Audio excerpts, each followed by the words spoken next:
Hello, everyone. We're live. That's good. My name is Matt. Welcome to the Applying Artificial Intelligence panel. I thought I'd start the panel by me introducing the panelists so that we can dive right into questions. That was sort of the design.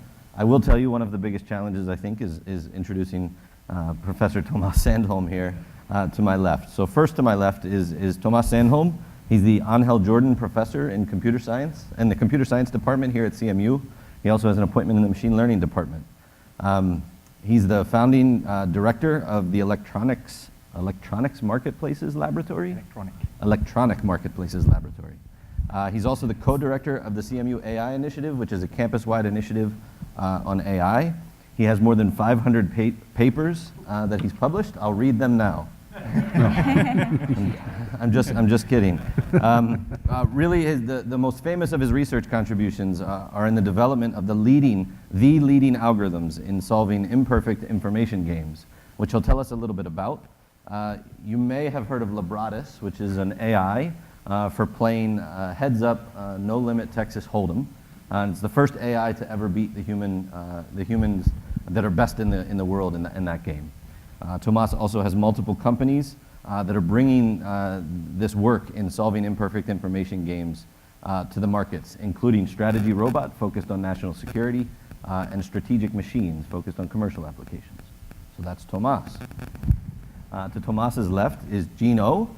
Jean is a systems scientist at the Robotics Institute, does a lot of work at NREC, the National Robotics Engineering Center. Her research is at the intersection of vision, language, and planning in robotics, and her passion is about creating persistent robots that coexist with humans that learn to improve themselves over time. And last but not least, I'm not sure I belong. Wait, I don't have any. Yeah, it's a blank card for me, I don't have right? anything for Jeff. Dr. Jeff Bowling is currently the Special Software Assistant to the Undersecretary of Defense for Acquisition and Sustainment. I like to describe Jeff as, I think, the senior-most software expert in the Department of Defense.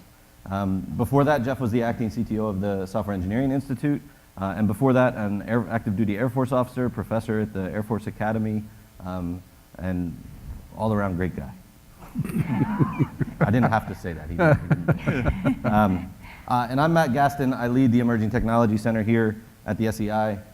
We specialize in applying AI and machine learning to important DoD and national security missions. So start with a fun question, an easy question. You all have lots of expertise in AI. I would love to just hear, and the audience I think would love to hear, your perspective on the most exciting things happening in artificial intelligence right now. We'll start with you, Thomas. Okay, can you hear me? Great. So, well, personally, I'm mostly interested in this imperfect information game solving. And it's not just the technology for poker, although heads-up no-limit Texas Hold'em, as you mentioned, is the main benchmark where it was benchmarked in the AI community. But we've really gotten to a tipping point where people have worked on these problems for decades. And just now, in 2017, we got to the point where the decision-making quality is better than that of humans. And usually when people delegate AI, it's either for labor savings or better decision-making quality. And in these really important DoD applications, it really has to be the latter. You really only want to delegate important decisions to AI if the decision-making is better than what humans can do. And now we're at that tipping point where we're there. And if you really think about it, most real-world situations are imperfect information games. They're imperfect information in that when you have to make a decision, you don't know everything what's going on in the world. To make matters worse, your adversaries know things that you don't know. So you have to think about what do the adversaries' actions signal to you about their private information. And conversely, what do our actions signal to the adversary about our private information? So that's why they're imperfect information games. And we're very serious about it. We've invested $29 million in the technology, and we spun off a company called Strategy Robot, as you mentioned, to actually commercialize this for military applications, intelligence, security, and cybersecurity. So that's kind of what I'm most interested in. And if I were more interested in something else, I would probably be doing something else. Excellent, excellent. Jean, for you, the same question. The most exciting things happening in AI from your perspective. So to me, it seems like due to the recent success of the machine learning, in particular deep learning, so like, is there anyone who hasn't heard of like the word deep learning or convolutional neural network? Like everyone is like at least heard about those terms that are very technical, in fact. So there was a huge boost in the performance. So that kind of made it possible to develop almost a commercializable applications on top of these basic ideas. So for instance, there was a huge boost in computer vision tasks. So before, if I speak from the robotics perspective, if we build a robot, usually the bottleneck comes from the perception system. So the robot cannot really detect anything, so it thinks it's a car.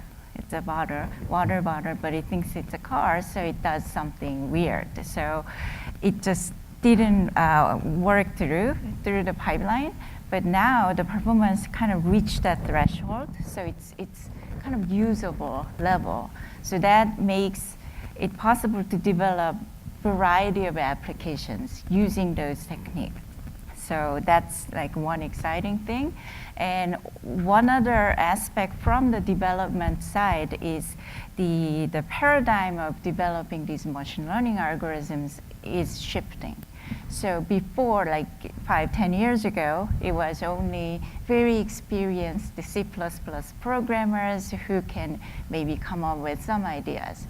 But nowadays, like even people from outside the computer science community try to come up with the new algorithms, and they even come up with really good algorithms. So how do they do that? Because the way people program these algorithms are shifting. So there are many frameworks and tools that will make things easier. So it's more accessible. So that opens up the community, the door to the community. So it's really growing. So that also makes it possible to collaborate from multiple disciplines. So it's really exciting because many ideas can come from diverse like groups of people. So that's what I think. Okay. And a little different perspective from the DoD. Yes. Most exciting things happening. Yes, so from my perspective, it's that I think we're in an environment where we have the courage, the Department of Defense and the services have the courage to begin to use some of these techniques. The fact that we're democratizing the use of machine learning, I think is great. Civilian industry is using it wide scale. The reasoning with imperfect information is an amazing advancement. And I'm not just trying to suck up, obviously, but I'm a big student of the game of Hold'em, and I believe it's all about the betting, and so being able to beat a human is amazing. And the application to other areas of decision making for DoD are amazing there too. But the mantra I've had for the last 6 months in OSD has been, let's stop talking and start doing things, and let's start applying these things. Let's start prototyping them. Let's start using them. I'm not necessarily saying that we're going to field autonomous killing machines tomorrow, right? So don't get me wrong, but we need to start working with these algorithms and these techniques so that we gain trust in the ability to use them and the ability to analyze data. And the modern battlefields are, the amount of sensor data in a modern battlefield is phenomenal. And the only way we can actually deal with that sensor data and make sense of it is with algorithms, and we can make most effective use probably with machine learning algorithms. So the fact that we have the courage to start using these things I'm excited. To put it all together, one follow-up question for you, Tomas, on imperfect information games. Many people are familiar with machine learning and deep learning. Can you say maybe a little bit more about the techniques that go into solving these imperfect information games?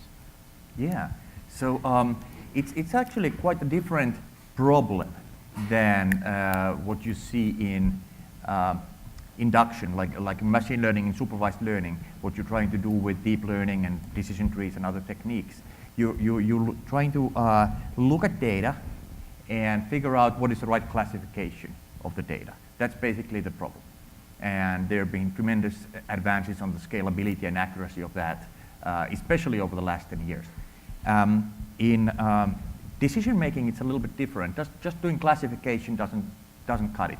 You need to make plans ahead, sequential plans, multi-step plans, both making those plans offline, and they may also involve a real-time reasoning component. And the techniques are quite different. Some of those algorithms actually have deep learning as kind of a minor submodule in them. Some others don't, but it's just a fundamentally different problem than the classification problem that supervised learning is addressing. Okay.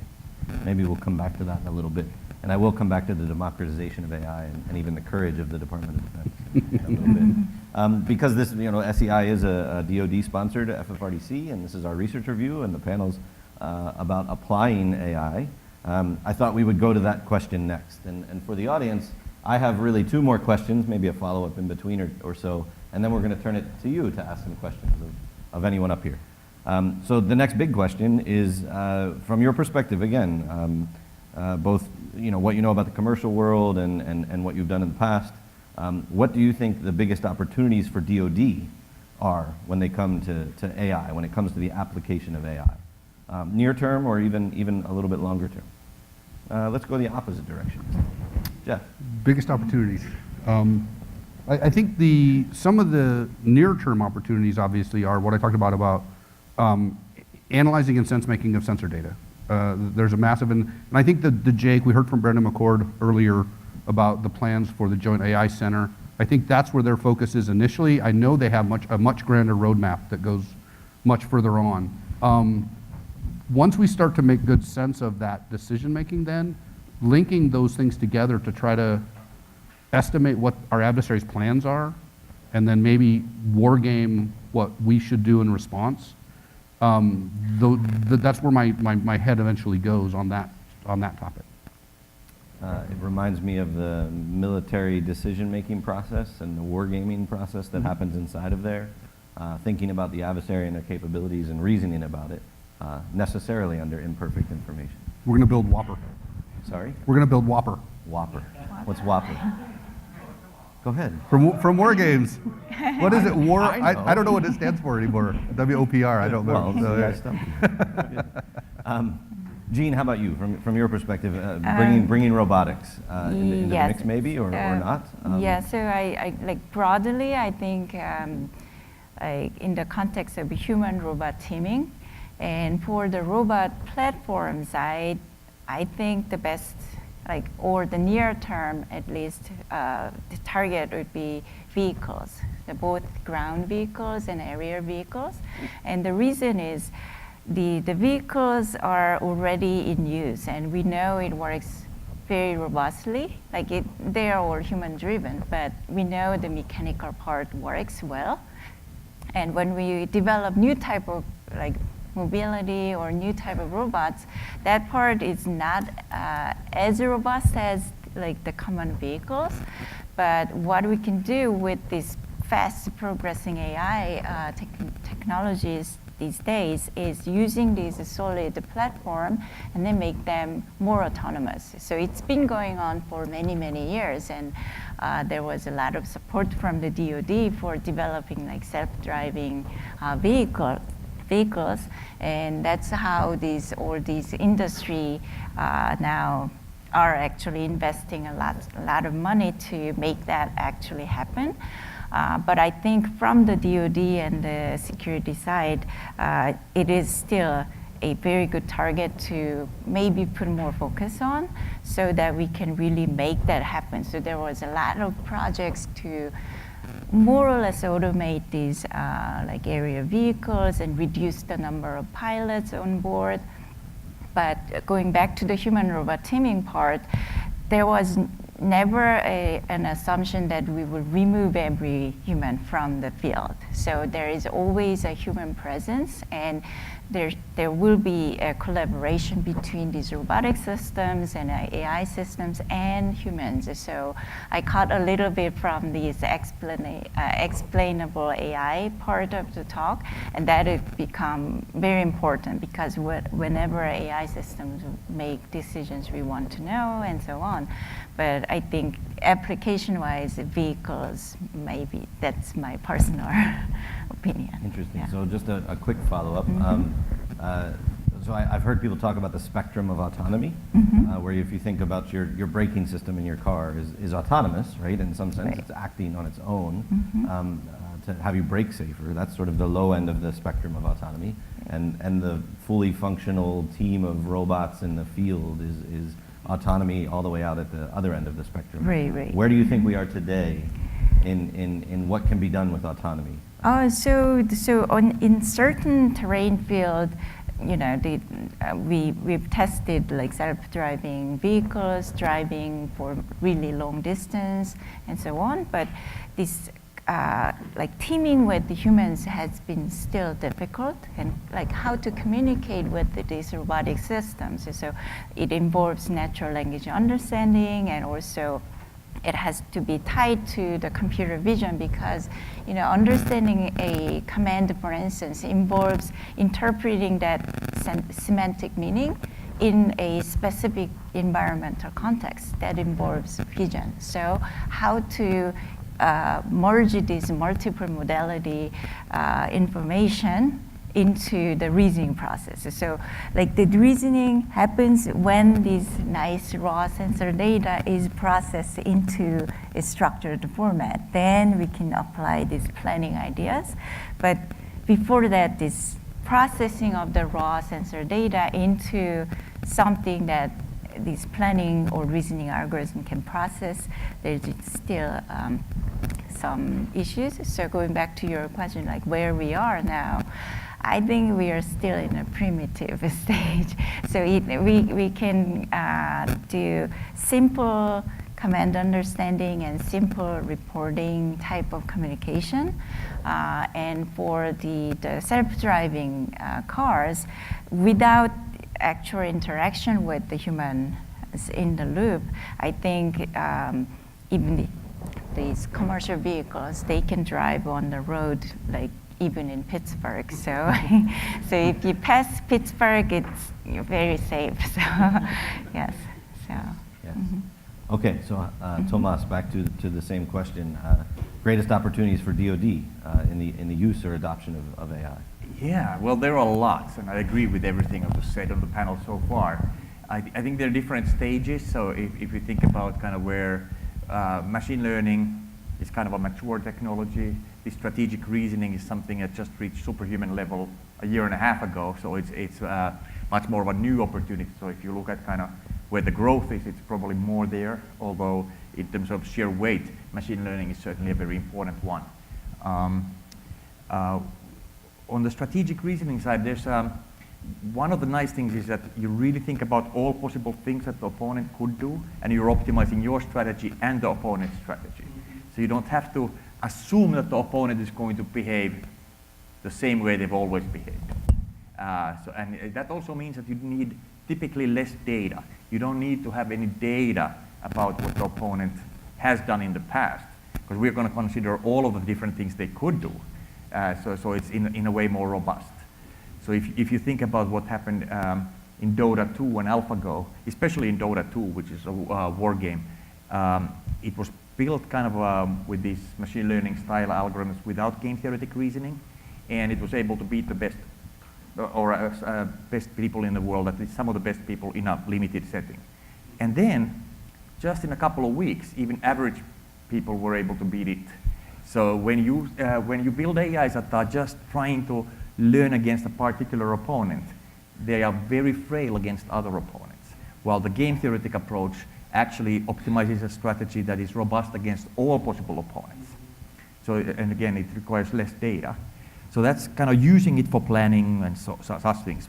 Another application of it, which is also pretty cool, I would actually, based on some experience now, say that in the DoD, the evaluation of plans is very limited.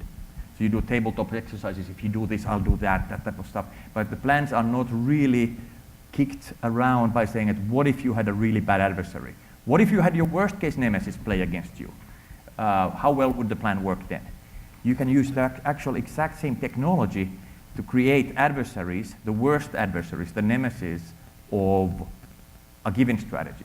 So even if you have a human strategy, human-made strategy, or an AI-made strategy, you can actually use this for evaluating them and poking the hole, saying, okay, well, otherwise good, but here you have a huge hole in your strategy. I'm curious, is there any risk to building in that nemesis, right? To assume that there's a really bad actor on the other side. Is there any risk to the solutions that come out when you do that?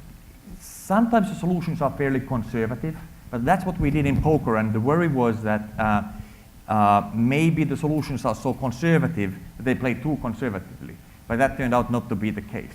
So the nice thing about these us versus them zero-sum games like war is that if the adversary doesn't behave rationally in the worst case way, it can only help us. So if we assume that they behaved in the worst case way, then we're safe. Okay. I feel like you're also foreshadowing that you're going to go after Dota 2 now. Is that true? We're not working on toy games now. We're working on real-world applications. Okay. So I can say with fairly good security that we don't have any plans to go for Dota 2. Okay. But I should say that the head of Dota 2 is actually one of our graduates, one of our students at OpenAI. Yeah. If you don't know, look it up. OpenAI Dota 2. It is pretty amazing work that they're doing, and Tomas is not going to beat them anytime soon, I guess. Okay, so like in anything, right? So we talked about exciting AI technologies. We talked about the opportunities in the DoD. Now we flip the coin over, and I'm curious. We'll start with Jean this time, just to make sure we started with each member of the panel. If we flip the coin over, there's plenty of challenges, right? It's hard to solve all kinds of different problems. It's hard to apply AI for all kinds of different reasons. Your perspective on some of the biggest challenges, and if you can make it a DoD-specific set of challenges, that would be interesting. So I don't know if this sort of answers your question, but like expectations from the customers. So sometimes when we talk about AI, people immediately imagine general intelligence, which is very, very difficult, in fact. But with these advances with AI technologies, what we can develop is very specific applications. And luckily with these recent progresses, it's now possible to develop a really good one for a very specific purpose. And sometimes people are confused with that, now because it works so well in this, maybe it can understand other things. But it doesn't work that way. So I want to see this general intelligent like AI system while I'm still alive, but I'm doubtful. So, but maybe like in 5-10 years, there's another breakthrough that will make it happen. But yeah, so the technologies are very kind of narrow focused. So. But as I mentioned earlier, now is an exciting time because these pieces, individual subfields of AI, are reaching to the level that can be used by other subfields. So it's time for the kind of step up integration, but maybe not the top level intelligence, but we are doing a little bit more complex intelligence. So like understanding that side of kind of technical world, maybe that's one of the challenges. It reminds me of this phenomenon that we take things for granted, and that's a mark of success, right? So we all carry around supercomputers in our pockets. We can search for any information we want to find. That's an AI algorithm that's doing that search for us. We can talk to our phones. That's AI. We don't think of that as AI usually, but it turns out it is. We take it for granted these days. So I'll go to Tomas next on challenges for DoD adoption of these types of technologies. Yeah, well, I agree with everything Jean said very much. So there's the notion that AI is one thing, when really AI is a bunch of different technologies for different problems. So that's like an education bottleneck for people who are not in the field of AI. So saying that, okay, what are the kinds of problems that are well solved with different AI techniques, and what problems are not solved well with any AI techniques. So that type of the kind of splitting AI into its different fields, and then splitting the problem space into a good match with the technologies. That's always interesting. And it's not a DoD specific problem. This is for also industry where people are all excited about AI, even if they don't really know the nuances of what the different things in AI are. So this kind of technology to problem match is really important. Another thing, and I don't know that this is really happening as a problem, but I'll do an analogy to healthcare, because we run the nationwide kidney exchange pro bono from my CMU lab, so I have experience with this. So in some countries, people were saying, okay, we're gonna first go for the infrastructure. First, we're gonna get all these databases to talk to each other and all that, and after that, we'll build applications on top. Well, you never get there that way. It seems like first you have to have that, and then you build on top of it, but it doesn't actually in practice go that way. It's all the way around. You have to start from the high-level application and the reasoning technology that's data hungry, and that's gonna cause the data to get collected and cleaned and all of that. So that's what we saw, at least in kidney exchange, and I would expect the same would be doing true in DoD. So I wouldn't focus necessarily on getting all of the underlying databases to talk to each other first, and then maybe 100 years from now, when it all has happened, we'll start to build applications, because it never gets there. You have to start from the application, and that's going to drive the hunger for the clean data, and that's going to cause the clean data to be collected and maintained. Yeah, well, Bill Shirless, a professor here at CMU, the department head of the Institute for Software Research, always talks about apps and frameworks.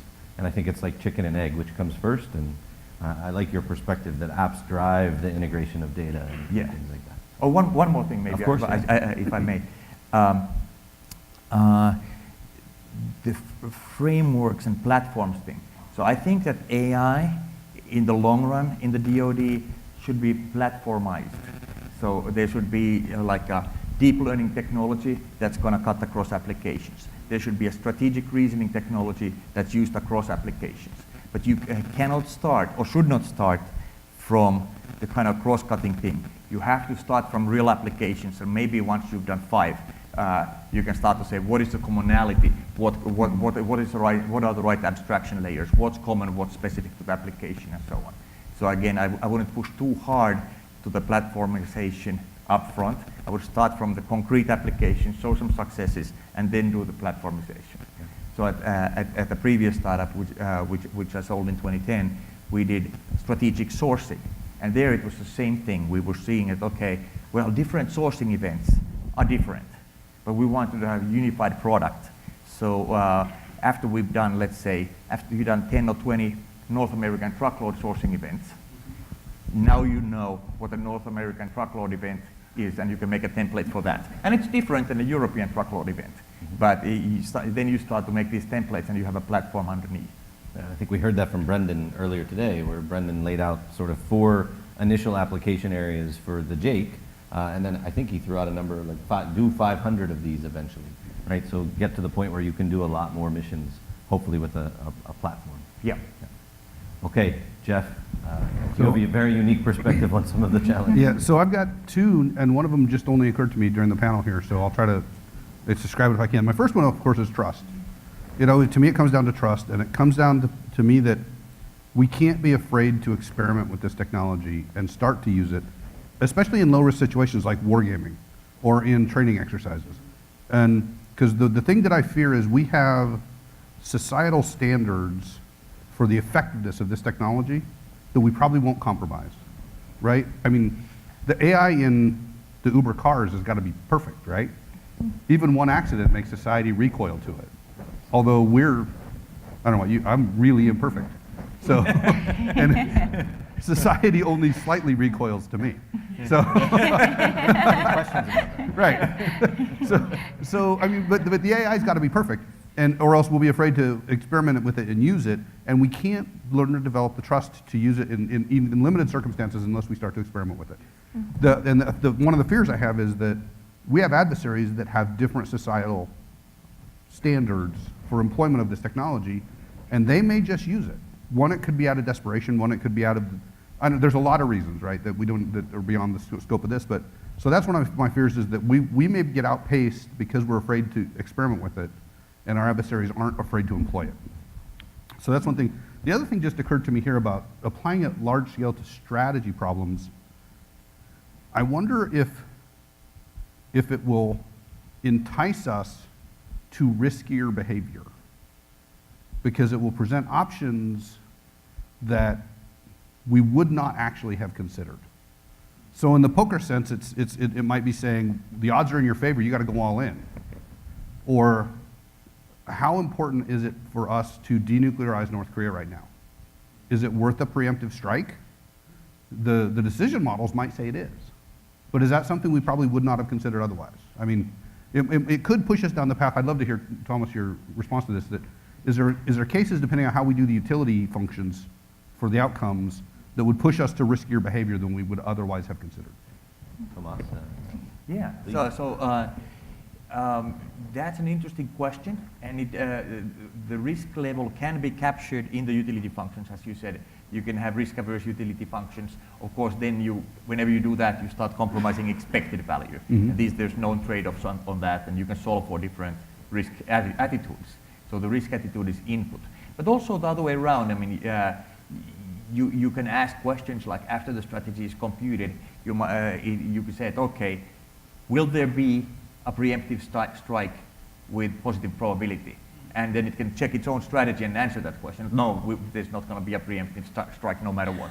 Or if it says, okay, yes, there's a 20% chance of a preemptive strike, you could say, okay, under what are those conditions? Let me look at those. Do I agree with that? So it doesn't mean that it's just going to go and make a preemptive strike. Sure, no, absolutely. Yeah, I don't think we're going to see the preemptive strike decision making. But as we've seen, as our Congress changes, as our president changes, there's very different risk profiles for different leadership, and it may take some leadership might take advantage of a much riskier profile than others might. And you see both opportunity and challenge. Absolutely. Absolutely. So that's actually interesting, just occurred to me when you said that, is that when you build AI optimization systems, and I mean not just strategic reasoning, but like what we built, combine it for the sourcing and so on, and what we're doing at optimized markets for advertising, the inputs to the AI system actually provide an audit trail on the decision making. So when let's say in sourcing, the sourcing manager who's doing global sourcing, $1 billion in one auction, they put in all sorts of constraints. So I don't want more than 200 suppliers out of these 10,000. I want to favor incumbents by 2%. I don't want more than 5 winners in the Northeast, blah, blah, blah. So they put all of those inputs into the optimization, and then here's a best sourcing solution. This is how you allocate the business between the suppliers. That input provides an audit trail as to what your predecessor did. So as people turn around, it's like you can go back, oh, that's what he said. Well, maybe I should do the same, or maybe I shouldn't. But it's kind of the same here. You could say, okay, the previous decision maker in that chair, this is what they thought would be reasonable constraints and preferences on this optimization. So I think that's actually a good thing. Instead of just saying, okay, new president comes in, or whoever, new commander comes New in, leadership, and they don't know what the predecessor did, and they have some gut level risk preferences, but it's not calibrated to what their predecessor did, or maybe what they would actually like to do, and so forth. Okay, I'm about to turn to the audience. I know you're all brimming with questions you want to ask. I did want to point out that it was interesting to see sort of the full circle in the challenges discussion, right? We heard trust from the group, and expectation management, and a little bit of literacy, and then to the point of just start trying it, just start building some applications, and then that then builds trust and literacy, and et cetera, and you go around that loop. So very, very interesting. I'm tired of asking questions, so I would love for anyone from the audience to ask anything at all about AI, about applying AI. There's a familiar face. Bob, you get the first question. Just be loud. So the question is, our ability to assess risk is trending a challenge. And the challenge will have effects on our ability to both use and trust whatever algorithms we're applying. And so you have a sense of how to get away from the kind of very narrow definitions of risk we have today, really when it comes to the sort of broad scope of things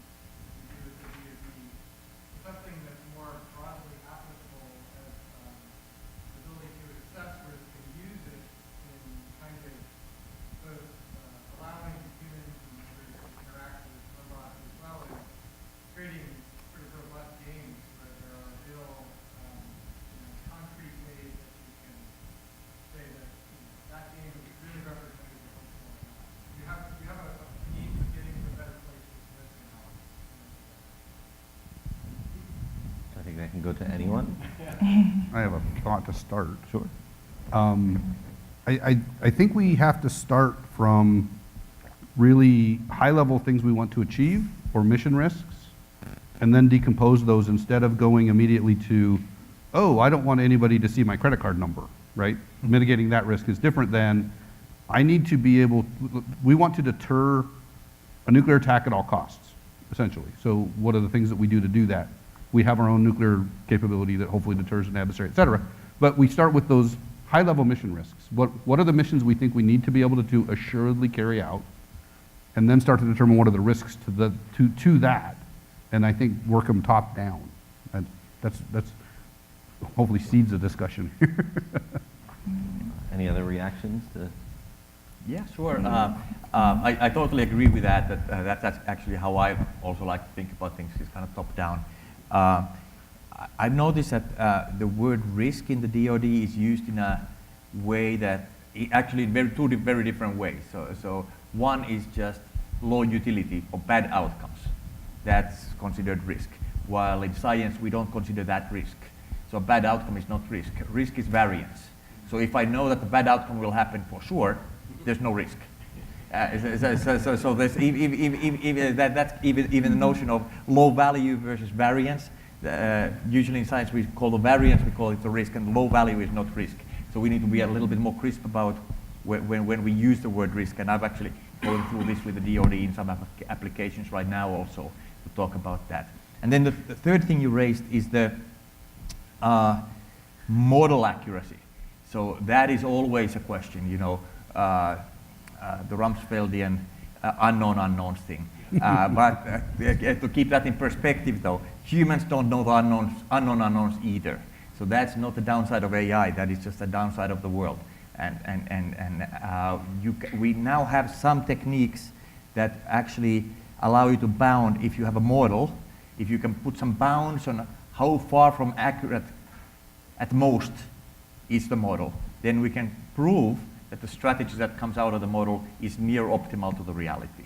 I understand that sometimes it's hard to bound, but that's one thing how we mitigate that gap between model and reality, which is actually very hard to do in games, but now we have technology to do that. Yeah, maybe I should just leave it at that. I like that. Risk is variance, not bad outcome. I like that. Question here. Hi, thanks to all of you. Very interesting. The panel's touched several times on this, the increasing availability of tools and frameworks for things like the application of machine learning. So there are excellent conditions for that. But there's a great many other techniques in AI that need to be applied. Strategic decision making is just one example of more model-based approaches to AI. Yet we don't see frameworks and tools that are readily picked up by developers that can be used in service of more generally applicable uses of those technologies. Is this because these kinds of AI technologies are not as amenable to broadly applicable tools and frameworks, or can something be done to develop such frameworks? Well, I think that definitely they are broadly applicable. In the sourcing, we fielded 800 sourcing auctions with one technology, and this was $60 billion worth of sourcing. So it's just that if you look at the maturity of, let's say, machine learning versus strategic reasoning, they're at a very different point in the maturity. Machine learning was very good 25 years ago and had good applications. For the last 10 years, it has been downright great. Strategic reasoning only reached superhuman level a year and a half ago. Yeah, so to put a finer point on it, there's countless developers picking up things like PyTorch and TensorFlow today to build machine learning applications. So is there a PyTorch or a TensorFlow equivalent for, game theoretic decision making or modeling, whatever? No. In our future. In the future, I believe there can be, yes. And we have the technology now, but it's not productized, it's not open source. It's yeah. I mean, yeah, that's right. I want to take a chance to foreshadow the next amazing talk that's coming after this panel. Is we have to do a much better job incentivizing the application of the state of the art as well is even if it existed, a TensorFlow for strategic decision making, as government and DoD customers, if we're not adept enough to incentivize the industrial base to deliver that capability to us, we're not going to get it. So there's a big challenge there as well. And also standardizing like one framework as, okay, this is it, so everyone use this. That may be a good idea, but it also has a downside. It's because none of these existing frameworks are perfect. So like each has pros and cons, so people use different tools for different purposes. So, and all the ideas are being developed as I speak now. So I think at some point, maybe one of them will take over and then kind of rule the field. But right now, it's a little bit early to say maybe like we should kind of more have a unified approach and just let the community develop more ideas and then see what happens. So that's what I think. Paul? Yeah, the past DepSecDef, Bob Work was really fascinated with the idea of human AI teams, centaurs. How does that play into the different ideas and technologies you have where we might team humans in an AI system, not just depend on an AI system making decisions on its own? Yeah, I think I can maybe talk a little bit about the trust part in that side. So Arthur Dorofsky, he had a really good example of like a machine learning approach. So suppose we have like a medical system that can give advice and it's 99% accurate. And then you go to a machine and ask, what do I do? And then, well, you have to amputate your leg. Okay? So, but it's 99% correct, but then you can't really make that decision. So why is that? So human doctors probably have a lower performance rate, but if it were a human doctor, probably you would have listened to the doctor, because if you don't do it, you might die like immediately or something like that. So there is a trust and risk factor as well. So what if you are wrong? And when the AI system is wrong, it's worse. The outcome, like the reaction is much worse. So I think maybe the more work on the trust between the two parties, like humans and AI systems, and how to resolve that. So one other thought I had was, some time ago I interviewed K9 team in police. So they work with the dogs. And I thought that they take the dogs as a teammate, but they said dogs are tools. But anyway, so their trust level is very, very high. They trust their dogs. The handlers trust their dogs like to almost the same level as the human teammates. And dogs are not that smart, but I asked, why do you trust them? And the handler said, because I know what the dog is going to do. So there is an expectation, and they can predict what type of behavior this dog will exhibit when certain things happen. So kind of knowing how they will react to certain situations increases the trust level. So it's not because they are perfect, but because the handler knows them so well. So only those tasks that they're really good at, they delegate the task to the dog. So maybe something on that line for the human-robot team. So maybe train them together so that the learning happens both ways mutually. So not just machine AI system learning about the user, but user also get familiarized with the algorithms, the strengths and weaknesses. So if I take that down to the game theoretic reasoning, specifically that question, there's definitely important roles for humans, probably forever. So, although the actual reasoning itself, I don't see that the role is there, but I see at least 3 roles. One is in the modeling. So figuring out what are the different things what are the different moves in the game, for example? What could happen? What could the adversary do in general? What are the resources? All of that knowledge has to somehow come in, either from databases or humans or a little bit of both. Secondly, the value system. The AI can't come up with the value system. That needs to be input. So for example, the utility functions and risk attitude, those are examples of that. And then the third is oversight. So if you go back to your first strike, so it would be nice to know that the AI's plan doesn't involve a first strike if first strike is something that we don't want to happen. I think the Centaur concept is a necessary, it's got to happen on the path to trust, right? To more trust in the automation. Could be ML-based, AI-based, or not. A great example is it's similar to auto-driving cars, but it's GCAS, the ground control avoidance system that's in aircraft nowadays. When they first installed it, no pilot wanted the plane to avoid the ground on its own, right? Sounds crazy, right? But so they put in GCAS, which ground collision avoidance, which showed a little X that said, you're about to hit the ground, you should pull up now. And then eventually, after they still lost pilots, they put in auto GCAS, which is widely prevalent in fighters now, and no pilot wants to fly without it because the level of trust was built. And now, I don't think there's any ML in it, I'm not sure, but it's definitely automation that they learned to partner with and trust, and now they don't want to live without it. So. A quick follow-up here. We humans tend to hold automation, AI, machine learning systems to a higher standard than we might hold our fellow citizens. I'm wondering if you have thoughts about why that is and what to do about it. Quick thoughts, so we can get to another question. So I'll tell you a war story, and then I'll shut up. So on the morning of the 20-day poker match that we played against the top humans, 4 top humans against our AI for 20 days in a row, the morning of the event, before the first hand had been dealt, the international betting sites had us as an underdog 4-1 or 5-1.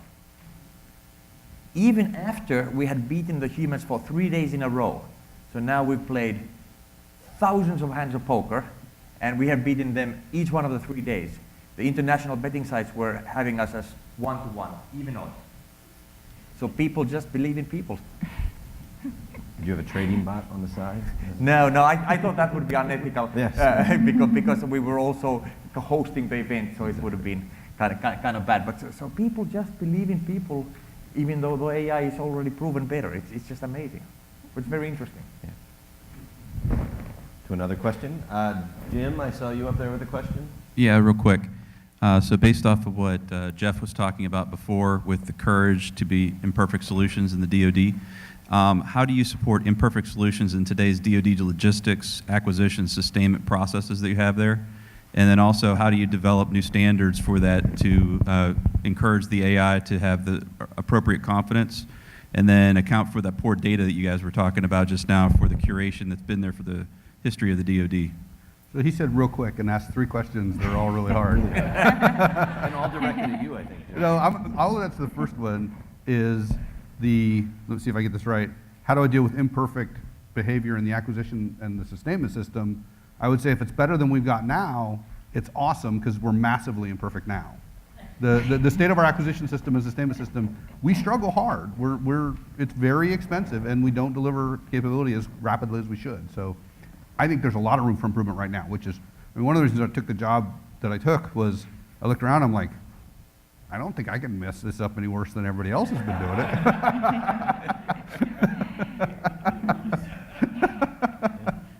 No, I don't remember the other 2 elements of the question. Jim, I know I'm supposed to remember the other questions, but I think you probably need to repeat the last one. I'll come talk to you afterwards. Okay. There was a question here in the blue shirt.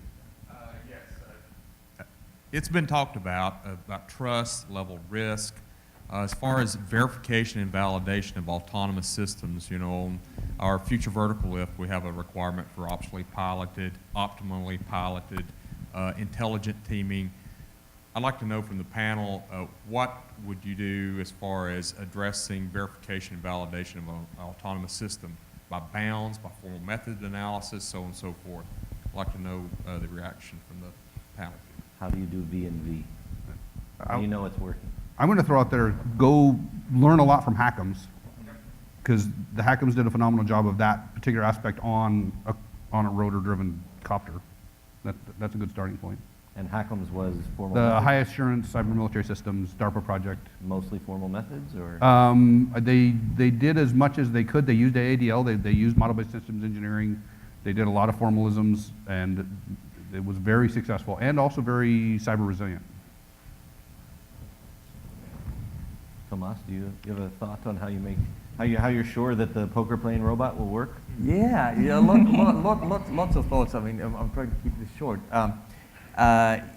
So one of the nice things about these automatically generated game theoretic plans is that you can actually verify how good they are. While with human plans, traditionally you don't. You can, but then you have to encode it, and we have to generate an adversary for it automatically, and only then can we see how good or bad the human-made plan is. So this is actually one of the advantages of the imperfect information game-solving technologies, that it comes with a certificate of how good the strategy is for the model. Now then there's a question of the model versus reality, which we talked about earlier, and we have some bounds on how that can be bounded as well. And Jean, maybe just a twist on the question for you. You're interested in robots that coexist with humans, but also that learn over time. And so what do you do for continuous V&V, right? As these systems are in the world with us, but learning and changing their behavior over time. So if it's kind of gradually changing, maybe I guess that's for maybe creating some standards for evaluating or verifying the performance, or also, for all these commercial applications, like the appliances, there is a kind of list of the things to go through, like before you put it on a store, the checklist. So, but in the robotics applications, I think it's a little bit too early to have that as a sort of a standard, but I know some people are working on that. So once that's set, maybe kind of reiterate those checklists over time, and then if there is a certain capability that you want to see an improvement, some sort of a test, like evaluation metric. So that has to be well defined, but it may be very specific to the task. So, yeah. I have a more general answer too I wanted to throw in, because something I'm pretty big on is we should, even when we let autonomous algorithms, ML or AI control things, we should still, I think, strive for strong bounds of operation that are like, do not violate rules of engagement, and also fail-safe designs as much as we can. I think we may have, well, I don't think we've lost it, but not as many engineers today grow up thinking along the lines of fail-safe design, of like, should this be a normally open or normally closed circuit for an alarm? Or the way that the tension on the Otis elevator patent keeps the brakes from engaging, or the Westinghouse brake. Those kinds of really elegant fail-safe designs should go into a lot of our autonomous systems as well, so that if it gets put in a situation, it can fail safely. Now, that gets a lot more complicated, you know what I mean? But it's an engineering mindset I think we want to keep in the forefront. Question right here. You mentioned earlier we have a lot of sensor data. Is it quantity more than quality? And if you don't have the quality of the sensor data required to be developed AI algorithms, then... Can you hear me? Okay. You mentioned earlier we have a lot of sensor data. Is that sensor data today at the quality level we need in order to do computer vision for targeting purposes or for object recognition? And if it's not, can we sufficiently use AI algorithms to create synthetic data without overfitting to supplement the sensor data?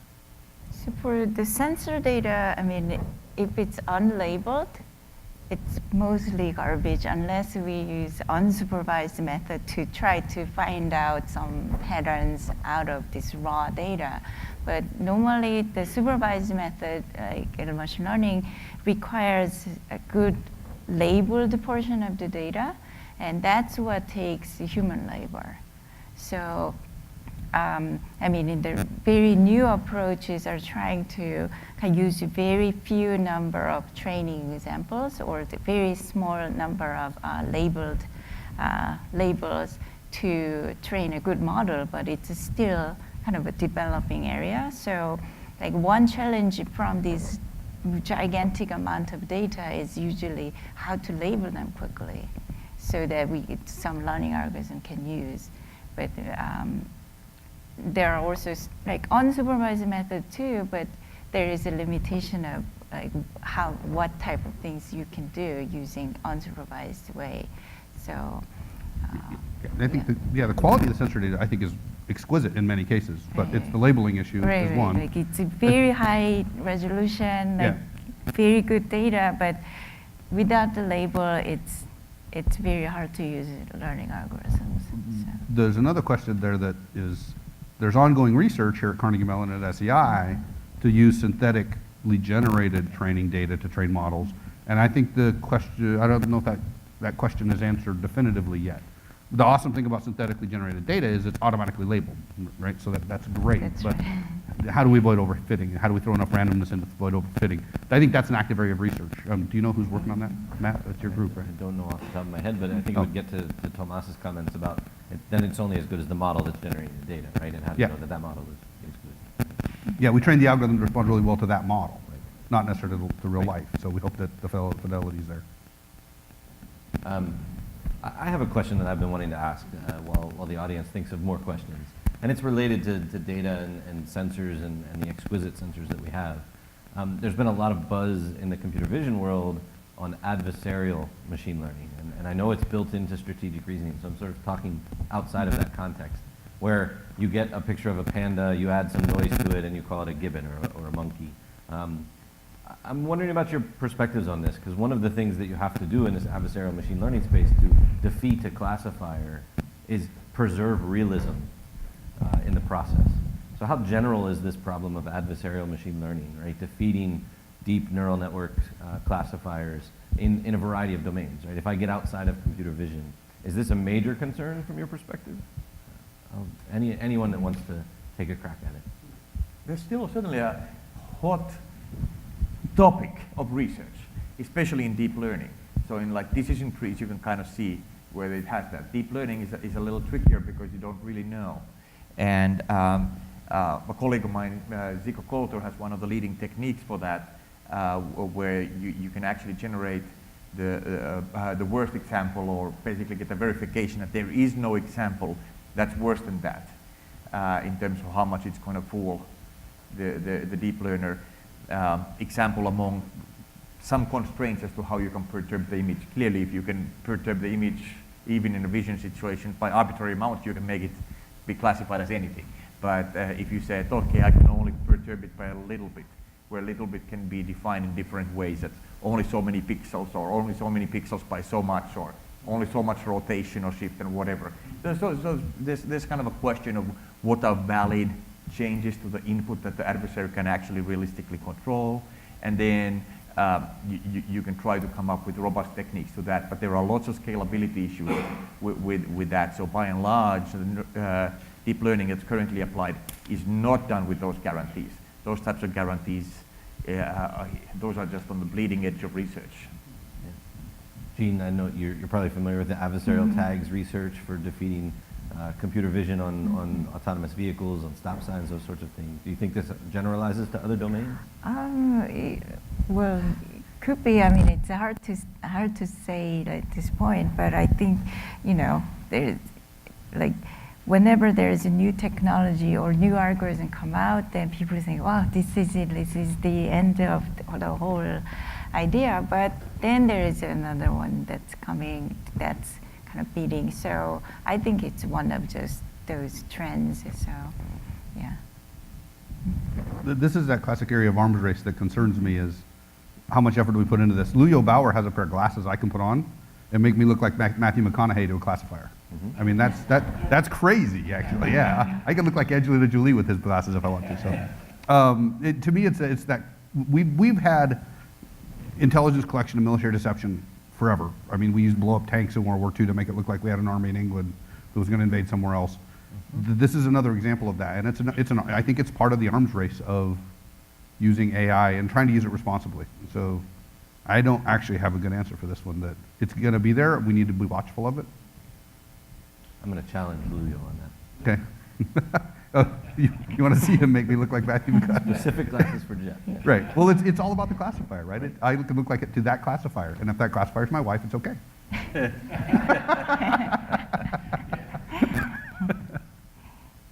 Other questions from the audience? Oh, here's one. Interested in kind of like the robotics. Thank you. I'm kind of interested in the robotics and the AI. It's more of the getting past the if-then, and you talk about it learning. At what point or how far are we talking about where AI is actually creative? The difference between humans and everybody else is one of insight. All of a sudden you have this bright idea and you make a tool out of something that wasn't necessarily planned to be used for something, when software is actually creating its own tools to do something. I think we are, we are getting there, like these meta algorithms, like learning algorithms that learns. And also the ideas for creating new algorithms. So those are new developments that's happening, like in the research. So, but it's still a very early stage. But I think people are trying to get there. So it's not people kind of trying to program, but some AI program is creating a new program to solve some other smaller problems, so that it's more, it's funny to imagine that happening, but some people said like there will be no programmers anymore in 10 years, 10, 20 years, but yeah, that's not. So I think that's a kind of a funny question, in that what's creativity is not really well defined. And if I go look at the poker strategies, the things that people see them do, they're like I can't even appreciate the full depth of that. But if you're one of the best poker players in the world, you'll just, your jaw is dropping. You're just like, wow, that was really clever, and stuff like that. And of course, the AI doesn't even know it's being clever. These are just algorithmically created smart strategies, but to experts, they look really creative. And furthermore, there's no human that can actually fully appreciate the cleverness of that. There's only a certain level that we can comprehend as humans, and once AI blows past that in a certain area, after that we can't really even tell. We're not quite there with music, but with some areas of music, we're there, where the best connoisseurs of those kinds of music really are on the fence as to whether the original human-created music piece is actually more or less beautiful than something that's created in the same genre with AI. And eventually, it's going to go there where there will be the most creative and beautiful music, and we won't even be able to tell the difference. And in art too, I guess, yeah. So like creating a new piece of art, and I talked to some of the designers, and they have the concern for their students. The School of Design professors are concerned because the AI algorithms are creating more creative designs than their students. So they're concerned about the students' future, but I think there will be kind of a hybrid approaches, so there will be a space for human designers for providing even more, even newer ideas. But the creativity, it's hard to define what defines creativity. It doesn't, nothing comes out of nothing. So it's based on what you have seen so far, and then you create a new piece using these existing ingredients. So in that sense, if the machine learning algorithm or AI system has really gigantic amount of data, then it has an advantage. So it has more ingredients to mix. So. I think, and you probably know this best, I think the grandmasters in Go when they saw the Google AI for winning at Go, beating the grandmasters. When they saw the strategies that they used, they were confused at first, and eventually they figured it out. And now these grandmasters that had playing the same style for a long, long time have now started to adapt their strategies for that game. Absolutely, and the same is happening in poker. The best poker players are adopting Libratus' tactics. Yes, absolutely. So that's one. And of course, AlphaGo or Libratus, they didn't know that they were being creative, but it's just in the output. These are just like mind-blowing things that people have been playing these games for a long, long time. A lot of people have been playing these things all their lives, and they haven't been able to figure this out. Is Libratus writing a book, How to Win at Hold'em, by Libratus? That would be interesting. Right?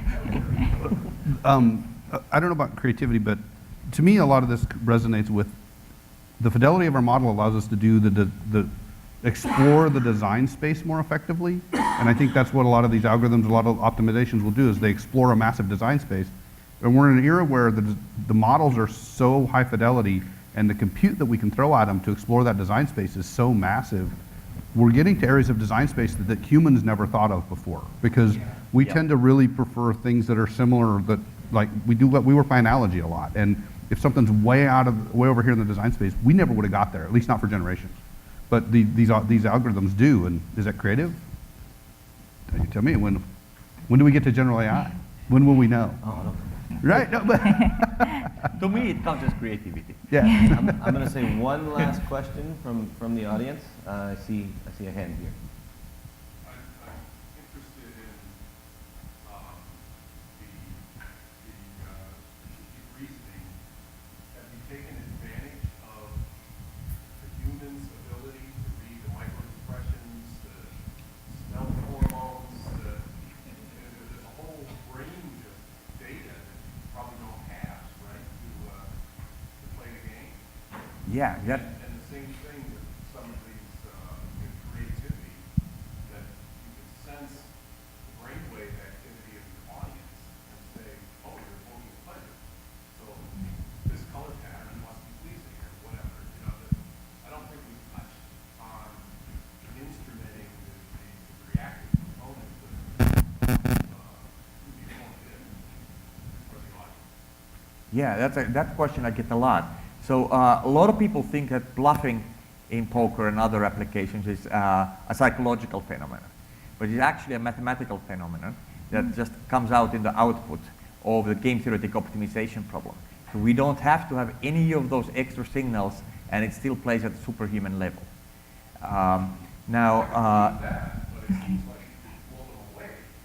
Yeah, you could probably blow them away. I mean, He's already blown them away. I think this is actually some work. Correct me if I'm wrong, but I think this is actually some work that's happening at SCI, where you could take. At least I've been telling this story, so this is a good forum to be corrected. Yeah. So it's absolutely true, whatever you're about to say next. That there's with just like a cell phone camera, you can actually look across the table at the person's pulse. Yeah. And this is something that's very hard for a human to do. A human can't do that. But if you do that, that gives you great extra information. You can reason whether the other guy is bluffing from that information. But we didn't do any of that. And even without any of that, we were able to beat the top humans. Well, we can talk more about the detection of heart rate and things like that. Okay. That's not my area. Oh, I can't take it. I said last question, but Roman trumps me here, so Roman gets last question. So, given the importance that AI is for national defense, it turns into a workforce issue. So we talk a lot about kind of the top research and the rest of it, but can you push that down a little bit lower? I mean, what does that mean that we should be doing in curriculum, community college? What does that mean in terms of preparation in high school? I mean, how do we talk about the education side of this to prepare the workforce for, frankly, the things that we're going to need in 10 years, 15 years from now? Yeah, if you want to know what the next hot thing is for you or your kids, it's become an AI programmer. And you may not know that. Well, my other question is, do I have to teach my daughter to drive ever? Given that she has 8 years, so let's talk the education side. I was going to mention a plug for the School of Computer Science. The CMU has the first ever bachelor's degree in artificial intelligence. So that would be one thing. You could go study that. Yeah. So we do have in CMU we have now a brand new bachelor's full degree in AI. So it's a lot like computer science, but more focused on AI, more heavy on AI. And so education-wise, we're doing that. It's actually also, we have at CMU Computer Science, we have of the top 4 computer science departments and of the 1 top AI department, which is us, we have 50% women coming in, which is really unheard of in computer science. So we're doing a lot of good things on the education side.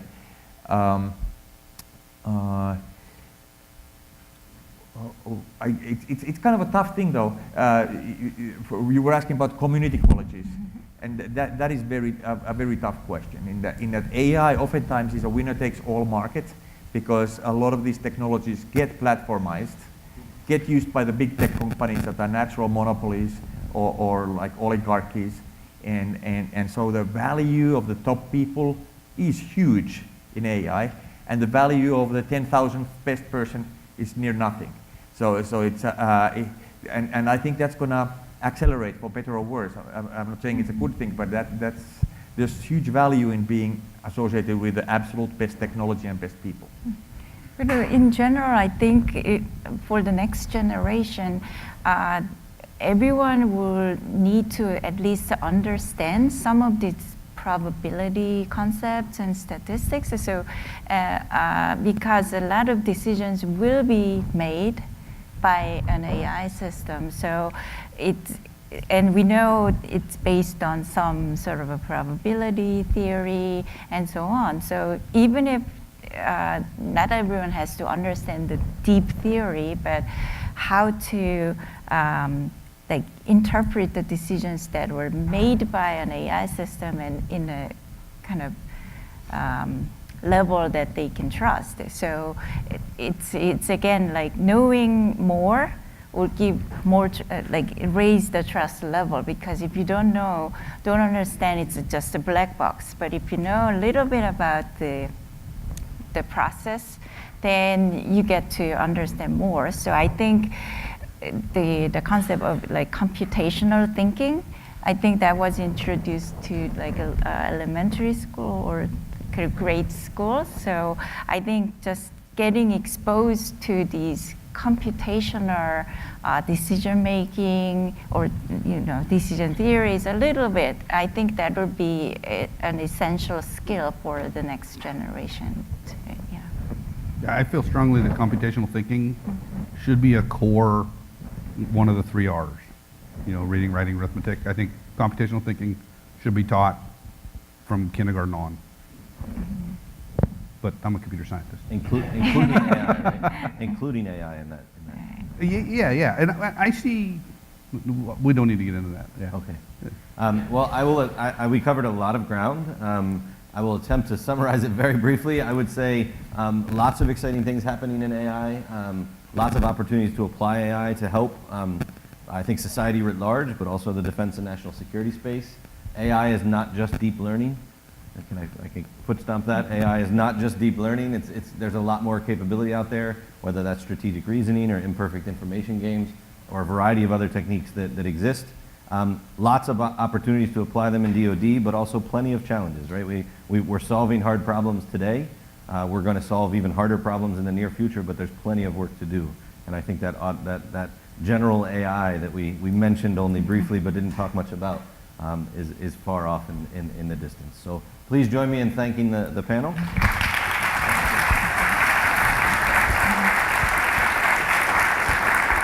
Over.